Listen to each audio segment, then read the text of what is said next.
Thank you very much, Louise. I propose that we allow our panelists to each one make a statement so we can keep all the question and remarks towards the end. But I was very intrigued by your question. I guess it is a question at this stage. Are the current levels of agricultural prices a threat or an opportunity?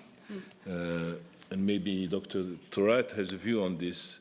Dr. Thorat, India has gone through a very successful, with many respects, quite successful first green revolution. That green revolution was, I guess, supported by a heavy policy component, if I recall, where there's a lot of talk about a second green revolution in India. Could you give us your perspective on the India situation? Sir,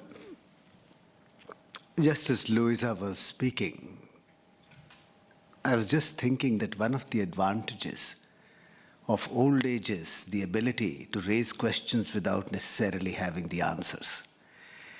On prices, I thought that it raised about 6 or 7 questions. The first question it raises is that the impact of the 2006-2008 world food price crisis on food security. Why are some countries able to cope better than others? Second, what do recent trends tell us about the likelihood of high and volatile prices on food prices? Third, do such high and volatile food prices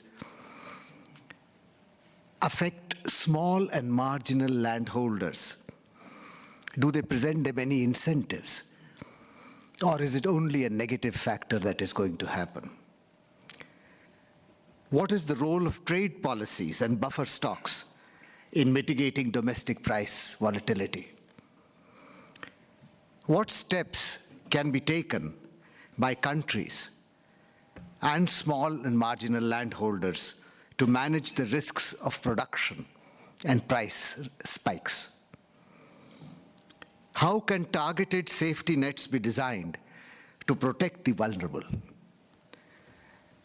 And lastly, what types of investments are needed to ensure sustained productivity in the agricultural sector? I was looking at some of the data that is now coming through.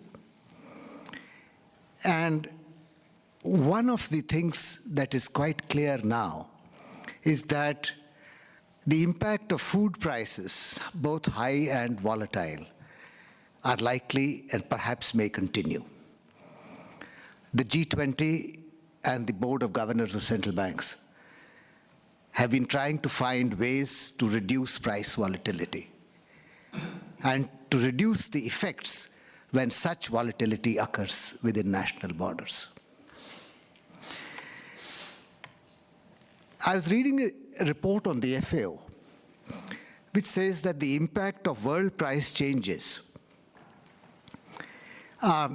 is not generic, on the households is not generic. It is very highly context specific. And it is dependent, the impact of food price rises is dependent upon the commodity, the national policies that affect price transmission from world markets to domestic markets, the demographic characteristics, and the production characteristics. The findings are extremely interesting. The findings are that small import-dependent countries, especially in Africa, have been deeply affected by the crisis. High and volatile food prices are likely to continue. Price volatility makes small farmers increasingly vulnerable. High prices worsens food security in the short term. High food prices in the long run lead to investments in agriculture and to better food security in the long run because countries feel that they have to invest and increase productivity. Safety nets are crucial. And investment in agriculture continues to be critical to food security. Mr. Tarab has mentioned that India came across with one green revolution. That is true. Today, we consume 15% of the world's cereals. And therefore, any changes in our domestic consumption has an impact on the world prices.